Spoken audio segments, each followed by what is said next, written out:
మన ప్రభువును రక్షకుడైనటువంటి యేసుక్రీస్తు వారి శ్రేష్టమైన నామంలో కూడి వచ్చిన మీ అందరికీ కూడా ముందుగా నా శుభవందనాలు తెలియజేస్తున్నాను. పేరు పేరున అందరికీ వందనాలు. అందరు బాగున్నారా? దేవుని యొక్క మహాకృపను బట్టి మరి మనందరం క్షేమంగా ఉన్నాం. మరి ఈ సమయంలో కొద్ది సమయము దేవుని యొక్క వాక్యాన్ని మనం నేర్చుకోబోతున్నాము. వాక్యంలో నుంచి ఈరోజు మరొక తల్లి గురించి మనం నేర్చుకుంటున్నాం. ఈరోజు మనం నేర్చుకోబోతున్న తల్లి ఎవరనంటే, తన బిడ్డను దేవుని కొరకు సంపాదించుటలో గెలిచిన తల్లి. దేవుడు తన కృప ద్వారా మనలను తల్లులుగా చేసి ఉన్నాడు. అయితే దేవుడు మనకిచ్చినటువంటి ఆ బిడ్డలను లేక మన పిల్లలను సాతాను ఎలాగైనా వెంటాడి వేటాడి వాళ్ళను దేవునికి దూరస్తులుగా చేయాలని చూస్తూ ఉంటుంది.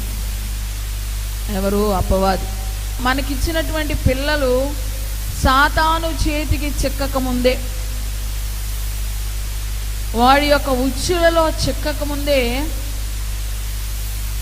మన బిడ్డలను గనక మనము దేవుని కొరకు సంపాదించగలిగితే వారి జీవితాలు ఎలా ఉంటాయో, మన బిడ్డల యొక్క జీవితాలు ఎంత ఆశీర్వాదకరంగా, ఎంత దేవునికి మహిమకరంగా దేవుడు మలుస్తాడో అన్నదానికి రుజువుగా ఈరోజు మనము నేర్చుకొనుచున్న ఈ స్త్రీ కనబడుతుంది.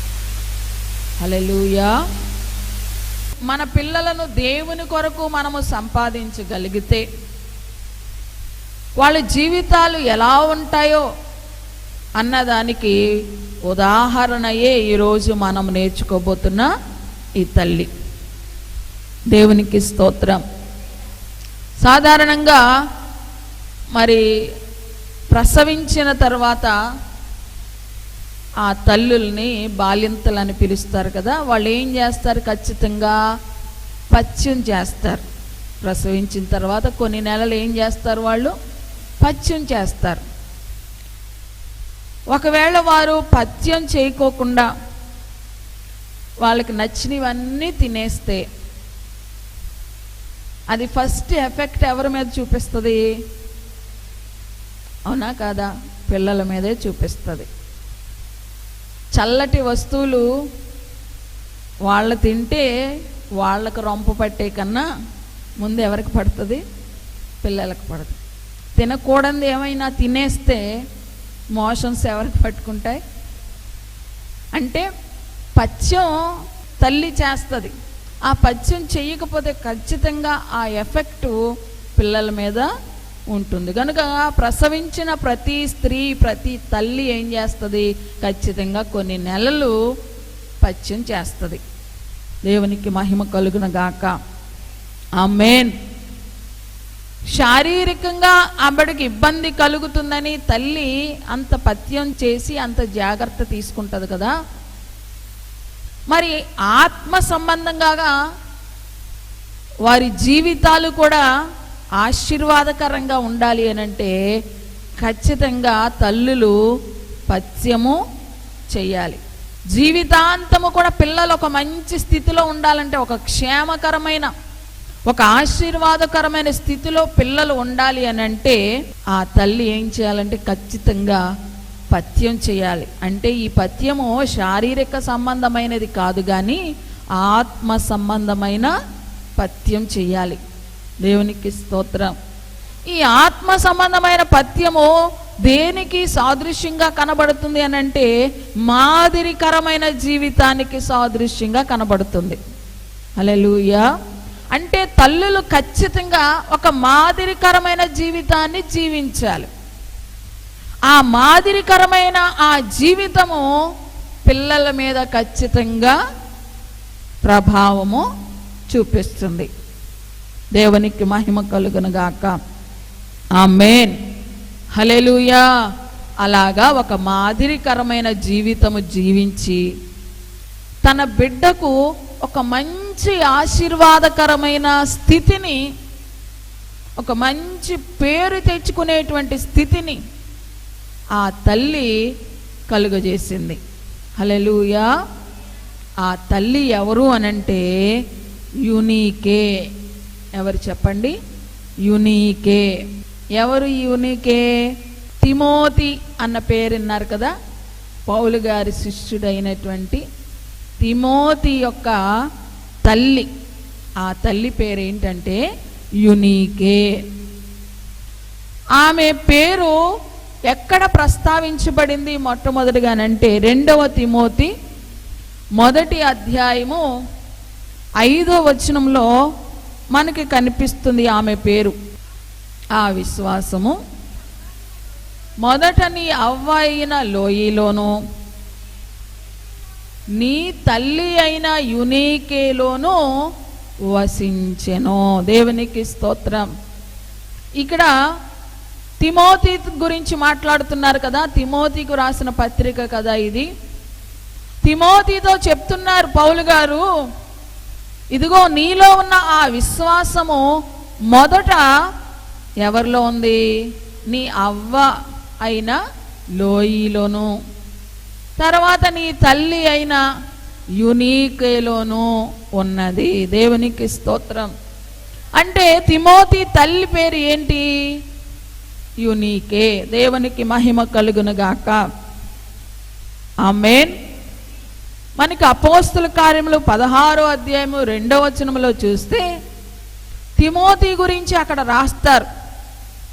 ఆమె తల్లి ఎవరో అక్కడ వ్రాయబడి ఉన్నది, కానీ ఆమె పేరేంటో అక్కడ ప్రస్తావించబడలేదు, చెప్పబడలేదు. 2వ వచనం చదవండి.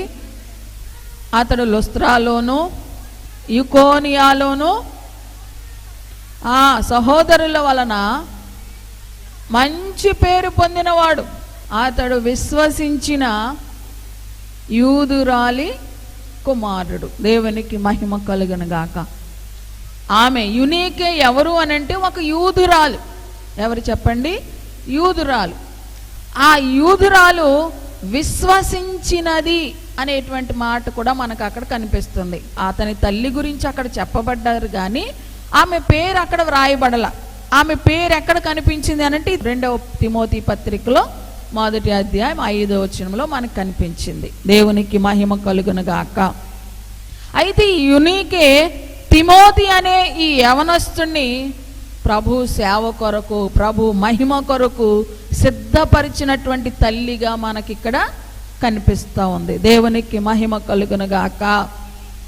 తిమోతి చాలా మంచి శిష్యుడని, పేరు పొందిన వ్యక్తి అని, పౌలుకి చాలా నమ్మకమైనటువంటి కుమారుడుగా ఉన్నాడు అని చెప్పి తిమోతి గురించి బైబిల్ గ్రంథంలో చాలా సందర్భాల్లో మనము చదువుతూ ఉంటాం. అయితే ఈ తిమోతి ఆ విధంగా సిద్ధపరచబడడానికి కారణం ఎవరు అనంటే అతని తల్లి. దేవునికి మహిమ కలుగునుగాక. ఆమేన్.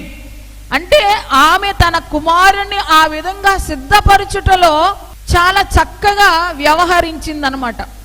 తన బిడ్డ విషయంలో దేవుని మహిమ కొరకు సిద్ధపరచుటలో ఆమె చాలా చక్కగా వ్యవహరించింది. తద్వారా తన బిడ్డ మంచి పేరు పొందిన వాడుగాను, ఒక గొప్ప శిష్యుడిగాను, పౌలు గారికి ఒక నిజమైన కుమారుడిగాను ఉన్నట్లుగా మనము బైబిల్ గ్రంథంలో చూస్తున్నాం. నేటి దినాల్లో మనము చూస్తే చాలా రకాలైన వ్యసనాలకి తమ బిడ్డలు గురవడం వలన తల్లిదండ్రులు చాలా బాధపడుతున్నారు, చాలా వేదన చెందుతున్నారు. చాలా కుటుంబాల్లో బిడ్డలను బట్టి సంతోషం లేదు, బిడ్డలను బట్టి ఆనందం లేదు. దానికి కారణం ఎవరు? వాళ్ళ స్నేహితులు అంటారా మీరు? దేవునికి స్తోత్రం. చాలా మంది అలాగే అంటారు. ఏమంటారు? మా అబ్బాయి చెడిపోవడానికి ఆ స్నేహం వాళ్ళని చెరిపేసిందండి, వాళ్ళ స్నేహం పట్టిన తర్వాత ఇలాగైపోయాడండి అని నేరం అంతా ఎవరి మీద నెట్టేస్తాం? స్నేహితుల మీద నెట్టేస్తాం. కానీ దేవునికి మహిమ కలుగునుగాక. వాక్యం ఒక విషయం చెప్పింది కరెక్టే. దుష్ట సాంగత్యము మంచి నడవడికను చెరిపేస్తుంది, కరెక్టే. అయితే మనము స్నేహం చేసే వాళ్ళను ఎన్నుకునే విషయంలో కూడా మన పిల్లలకి మనము ముందుగానే జాగ్రత్తలు చెప్పాలి. అలా చెప్పకపోవటం వలన కొన్నిసార్లు వాళ్ళు దుష్టులను స్నేహితులుగా ఎన్నుకుని వాళ్ళ యొక్క అలవాట్లు, వాళ్ళ పద్ధతులు అన్నీ నేర్చుకుంటున్నారు. తద్వారా పిల్లలు చెడిపోతున్నారు. చెడిపోయిన తర్వాత వారి ప్రవర్తన పాడైపోయిన తర్వాత ఇప్పుడు తల్లిదండ్రులు బాధపడతా ఉన్నారు. హల్లెలూయా. నీ బిడ్డలను బట్టి నువ్వు బాధపడకుండా ఉండాలి అనంటే, నీ పిల్లలు దేవునికి మహిమ తీసుకొచ్చే విధంగా వారు ఉండాలి అనంటే, ఈ యునీకేను ఒక్కసారి మనము ఎగ్జాంపుల్గా తీసుకోవాలి. ఆ యునీకేను ఒక్కసారి మనము సాదృశ్యంగా తీసుకోవాలి. ఆమె ఏం చేసింది తన బిడ్డ కోసం? ఏం చేయడం వల్ల ఆ తిమోతిని దేవునికి ఉపయోగపడే విధంగా మార్చగలిగింది? ఆ విషయాలు మనం బైబిల్ గ్రంథములోంచి నేర్చుకుందాము. ఆమె చేసినట్లుగా మనం కూడా చేస్తే, ఆమె లక్షణాలను ఖచ్చితంగా మనం కూడా కలిగి ఉంటే, మన బిడ్డలు కూడా మనము ఒక మంచి స్థితిలోకి తీసుకురాగలము. తద్వారా మన బిడ్డలను బట్టి మనం కూడా సంతోషించవచ్చు. దేవునికి స్తోత్రం. హల్లెలూయా. చూస్తున్నాము కదా, చాలా మంది పిల్లలు తల్లిదండ్రులను వృద్ధాప్యంలోనికి వచ్చిన తర్వాత చూడట్లేదు. ఆ వృద్ధాప్యంలోనికి వచ్చిన తర్వాత వాళ్ళని తీసుకెళ్ళి ఎక్కడ పడేస్తున్నారు? వృద్ధాశ్రయాలలో వేసేస్తున్నారు. సొంత పిల్లలే. నిజానికి ఆ పిల్లల కోసము తల్లిదండ్రులు ఎంత కష్టపడతారో, అసలు వాళ్ళు సరిగ్గా తినక పిల్లల కోసం కష్టపడి అన్ని సమకూరుస్తారు. ఆ పిల్లలు పెద్దవాళ్ళయ్యి, ఈ తల్లిదండ్రులేమో వృద్ధులు అయిన తర్వాత వీళ్ళని తీసుకువెళ్ళి ఏం చేస్తున్నారు? వృద్ధాశ్రయంలో పెట్టేస్తున్నారు. ఆ మధ్యలో చాలా విషయాలు ఇటువంటివి వస్తూ ఉంటాయి. అయితే ఒక విషయాన్ని మీకు జ్ఞాపకం చేస్తున్నాను. ఒక వ్యక్తి దగ్గర కేవలము 10 రూపాయలు మాత్రమే ఉన్నాయి. కానీ చాలా రోజుల నుంచి ఆహారం లేక ఆకలితో బాధపడుతున్నాడు. ఒక హోటల్కి వెళ్ళాడంట. వెళ్ళి కడుపు నిండా భోజనం చేయాలంటే ఎంత అవుతుంది అని అడిగాడంట. ఒక 150 రూపాయలు వరకు అవుతుంది కడుపు నిండా భోజనం చేయాలి అంటే. పోనీ సగం పెట్టారనుకోండి, ఫుల్గా కాపోయినా సగం భోజనం పెట్టారు, ఎంత అవుతుంది? ఇంచుమించు మరి సగం అంటే 75 రూపాయలు, 80 రూపాయలు అలా చెప్పారు. ఇంకా అతని దగ్గర అది కూడా లేదు కదా. ఇప్పుడు ఆ వ్యక్తి అన్నాడంట హోటల్ యజమానితో, అయ్యా నా దగ్గర 10 రూపాయలు మాత్రమే ఉన్నది. ఈ 10 రూపాయలకి ఎంత భోజనం వస్తే అంతే పెట్టండి. ఎందుకంటే ప్రస్తుతం నేను చాలా ఆకలితో బాధపడుతున్నాను. ఈ 10 రూపాయలకి ఎంత వస్తే అంత భోజనమే నాకు పెట్టండి చాలని అన్నారంట. ఆ మాటకి ఆ హోటల్ యజమానికి జాలి కలిగిందంట. ఆకలితో ఉన్నానన్నాడు కదా.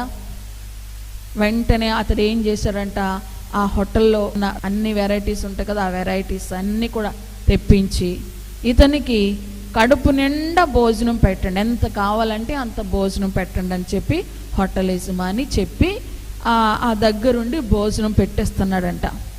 ఎప్పుడైతే అలాగ అతనికి కడుపు నిండా భోజనం పెడతా ఉన్నారో ఆ వ్యక్తి ఏడుస్తూ ఉన్నాడంట. కంటి నిండా దారాలుగా నీరు కారిపోతూ ఉంది. ఆ భోజనం పెట్టించి ఆయనకి, ఆ యజమానికి ఎందుకు ఇలా ఏడుస్తున్నారో అర్థం కావాల. అప్పుడు అడిగారంట, అయ్యా ఇంకా ఎందుకు ఏడుస్తున్నావు? కడుపు నిండా నీకు ఎంత కావాలంటే అంత భోజనం పెడుతున్నాను కదా, ఇంకా ఎందుకు ఏడుస్తున్నావు అని అంటే, అయ్యా నేనేదో అనాథగా లేను, నాకు మొత్తం 5 పిల్లలు, అందులో ఒక 3 కొడుకులు, 2 కూతుర్లు, అందరికీ పెళ్ళిళ్ళు అయిపోయినాయి. వాళ్ళందరి కోసం నేను ఎంతో కష్టపడి చక్కని ఆస్తి సమకూర్చాను, చక్కని స్థితిలో మంచి ఉద్యోగాలు వచ్చే వాళ్ళకు వాళ్ళని చదివించాను. ఈ రోజున నేను మరి ఇలాగా కనీసం తినడానికి కూడా భోజనము పెట్టకుండా నన్ను ఇబ్బంది పెడుతున్నారు కోడళ్ళు. నేను అందరూ తినేసాకే నేను వెళ్తాను భోజనానికి, అయినా సరే ఆ అందరు తినేసిన తర్వాత మిగిలింది పెట్టడానికి కూడా విసుక్కుంటూ ఉంటారు, ఏదో ఒకటి అంటూనే ఉంటారు. కనీసం మనశ్శాంతిగా భోజనం కూడా ఉండడం లేదు. సరే, వాళ్ళు ఎలాగో సరిగ్గా భోజనం పెట్టట్లేదు కదా అని ఎంత తిట్టినా నేను అలా భరిస్తూనే ఉన్నాను. కానీ ఎన్ని మాటలు అన్నా సరే అలా ఓర్చుకుని ఉండడము కోడళ్ళకి నచ్చక నన్ను ఏం చేశారో తెలుసా, నా మీద దొంగతనం అనే నేరము మోపారు. నన్ను నిలదీశారు. నేనేమో ఏమీ తీయలేదని చెప్పినా వాళ్ళు నమ్మట్లా.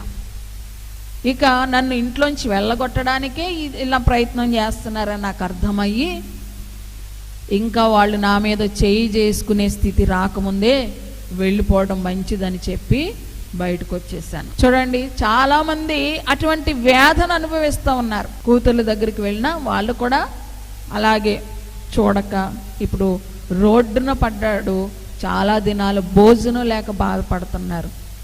ఆ హోటల్ యజమాని కడుపు నిండా భోజనం పెట్టేసరికి అతనికి కన్నీరు ఆగకుండా దుఃఖము పొంగి పొరలొచ్చింది. దేవునికి స్తోత్రం. నేడు చాలామంది తల్లిదండ్రులు వృద్ధాప్యంలో ఇటువంటి బాధను అనుభవిస్తున్నారు. వారు ఎంతో ప్రేమతో పెంచుకున్న పిల్లలే వారు కడుపు కోతగా మిగులుతూ ఉన్నారు. అసలే ఆ పిల్లలు అంత కఠినంగా మారడానికి కూడా ఒక విధంగా కారణము తల్లిదండ్రులే అని మనం చెప్పచ్చు. ఎందుకంటే వాళ్ళని నడిపించవలసిన విధానంలో వారిని నడిపించలేదు, వారిని పెంచవలసిన విధానంలో వారిని పెంచకపోవడం వలన వాళ్ళు పెద్దయిన తర్వాత మరి తల్లిదండ్రులను అసహించుకునే స్థితి, మరి తల్లిదండ్రులకి కడుపు కోతగా మిగిలే స్థితి చాలామంది అనుభవిస్తున్నారు.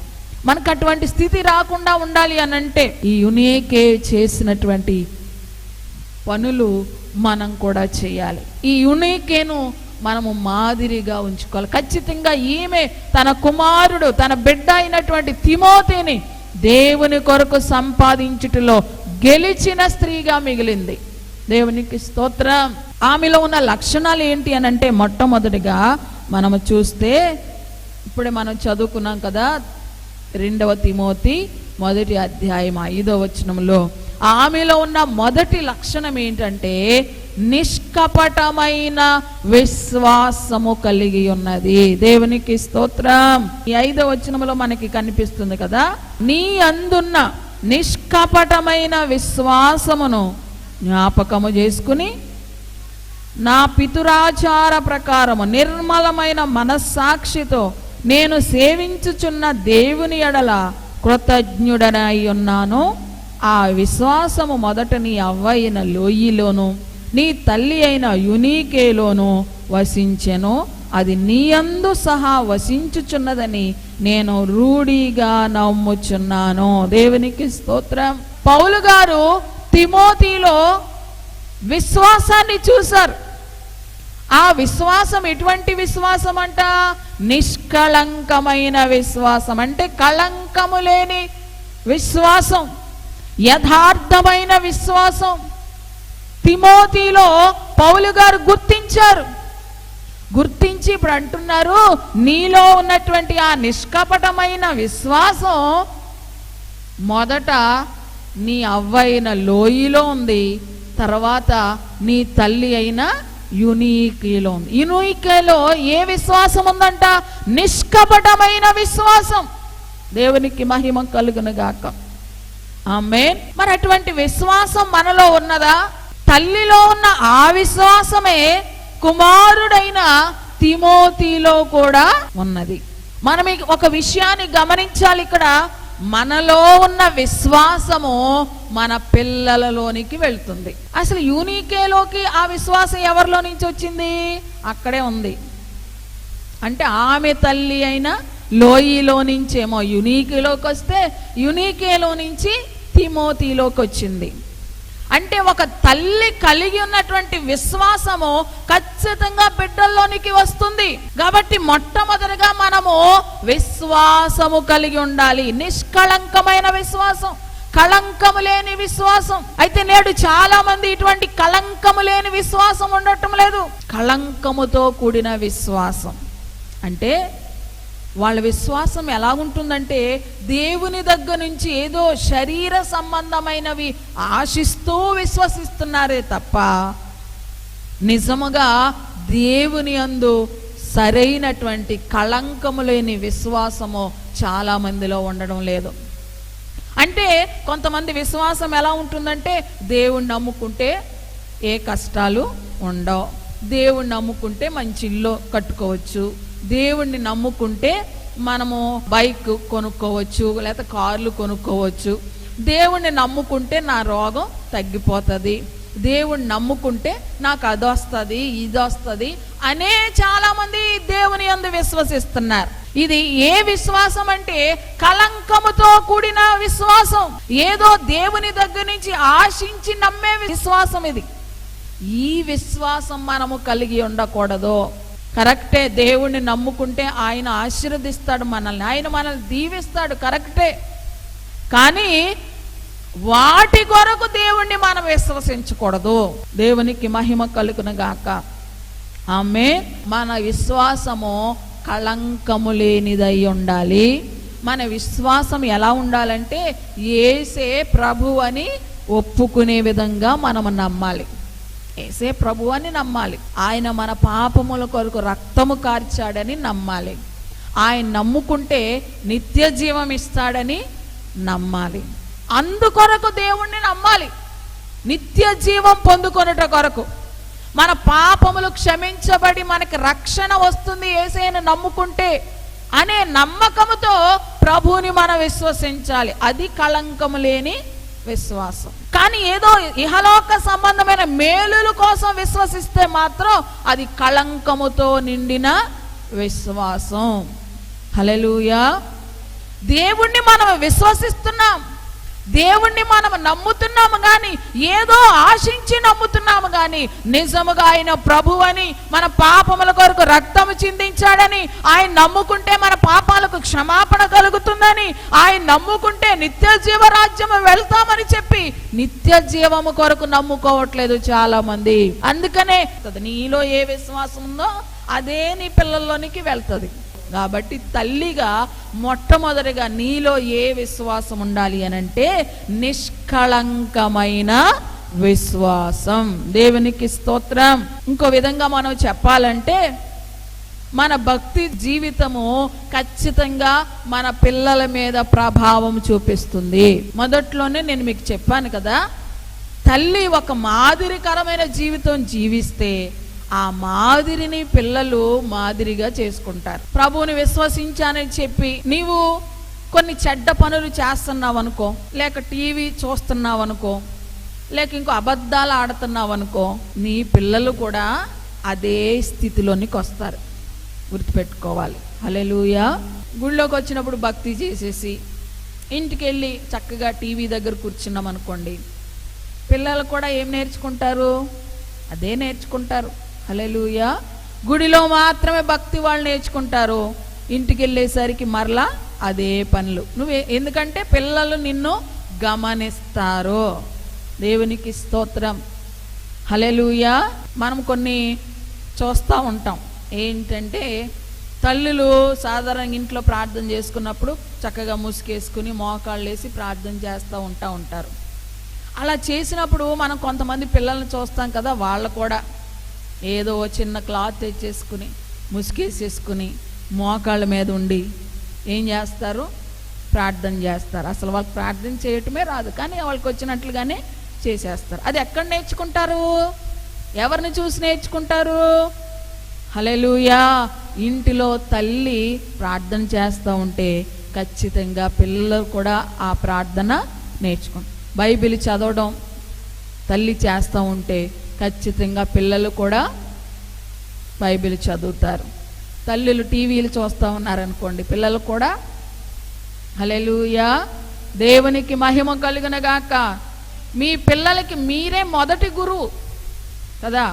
చాలాసార్లు అందరూ చెప్పగా వింటాం, బైబిల్ సారంగా కాకపోయినా లోక పద్ధతిగా మనకు తెలుసు మన పిల్లలకి మొదటి టీచర్ ఎవరు అని అంటే తల్లే. హల్లెలూయా. గనుక నీవు ఒక మాదిరికరమైన జీవితం జీవించాలి. పథ్యం చేయాలన్నాను కదా.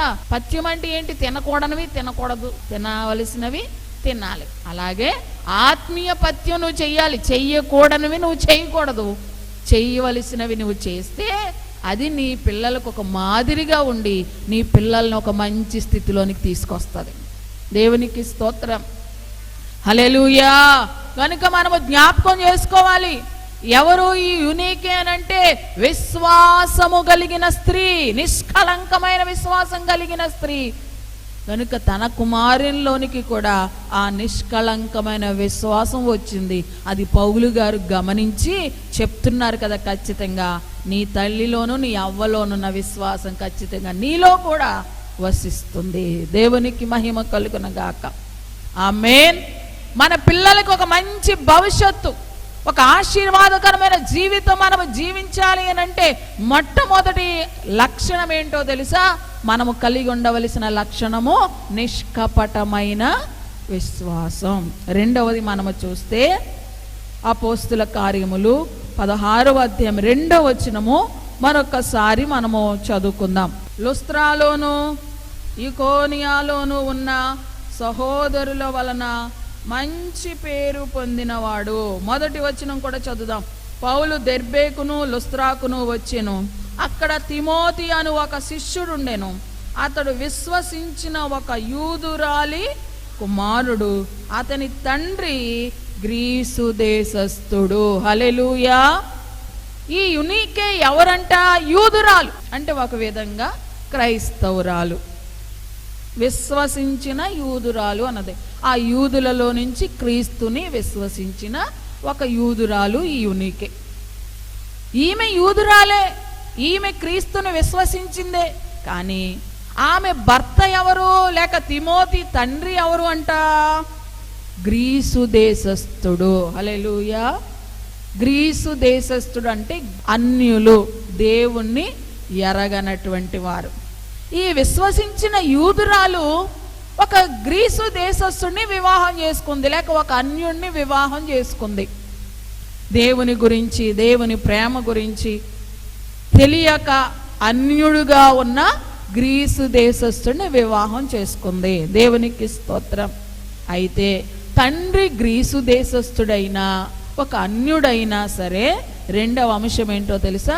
తండ్రి ప్రభావము తన బిడ్డ మీదకు రానివ్వలేదు. హల్లెలూయా. ఒకవేళ ఈమె ప్రభుని విశ్వసించి చక్కగా ప్రార్థన చేసుకుంటుంది, చక్కగా మానకుండా గుడికి వస్తుంది, లేకపోతే ఆ రోజు సమాజ మందిరాల గుడికి వెళుతుంది. ఒకవేళ తన భర్త అన్యుడు కదా, ఎన్నోసార్లు ఇబ్బంది పెట్టి ఉండొచ్చు, నువ్వు ప్రార్థన చేయడానికి వీలేదు అని ఉండొచ్చు. ఇలాగ తన భర్త ద్వారా ఎన్నో ఆటంకాలు ఈమెకు కలిగి ఉండొచ్చు. దేవునికి స్తోత్రం. హల్లెలూయా. అయితే ఈమెకు ఒక కుమారుడు కలిగాడు కదా, అతనికి తిమోతి అని నామకరణం చేశారు. ఆ అన్యుడైన తండ్రి యొక్క ప్రభావము తన కుమారుడి మీద పడకోకుండా చాలా జాగ్రత్తగా తన కుమారుడిని పెంచింది. దేవునికి స్తోత్రం. హల్లెలూయా. సాధారణంగా తండ్రుల యొక్క ప్రభావం బిడ్డల మీదకి రావాలి. తండ్రుల యొక్క లక్షణాలు పిల్లలకు వస్తాయి, ఎందుకంటే బ్లడ్ అది కాబట్టి, తండ్రిలో నుంచి వస్తుంది కాబట్టి బ్లడ్ ఖచ్చితంగా ఆ లక్షణాలే వస్తాయి. దేవునికి మహిమ కలుగును గాక. అలాగని ఈ తిమోతి అన్యుడైన తన తండ్రి చేసిన పనులు చేయలేదు. అక్కడ మనం కిందకి వెళితే ఉన్నది కదా, పౌలు గారంట అతడు గ్రీసు దేశస్థుడు యొక్క కుమారుడని తెలుసుకుని వెంటనే తిమోతిని తీసుకువెళ్ళి ఏం చేయించారు? సున్నతి చేయించేశాడు. అంటే యూదులు ఖచ్చితంగా సున్నతి చేయించుకునేవారు 8వ రోజున. అది దేవుడు వారికి ఆజ్ఞాపించినటువంటి ఆజ్ఞ విషయం కాబట్టి ఖచ్చితంగా యూదులందరూ, ఇశ్రాయేలులందరూ సున్నతి చేయించుకునేవారు.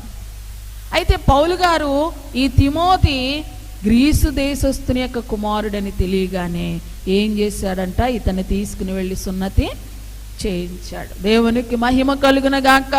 ఈ యూనికే గురించి ఇక్కడ మనం నేర్చుకోవలసిన రెండవ విషయం ఏంటంటే, తన బిడ్డ మీద తండ్రి ప్రభావం పడుకోకుండా జాగ్రత్తగా పెంచింది.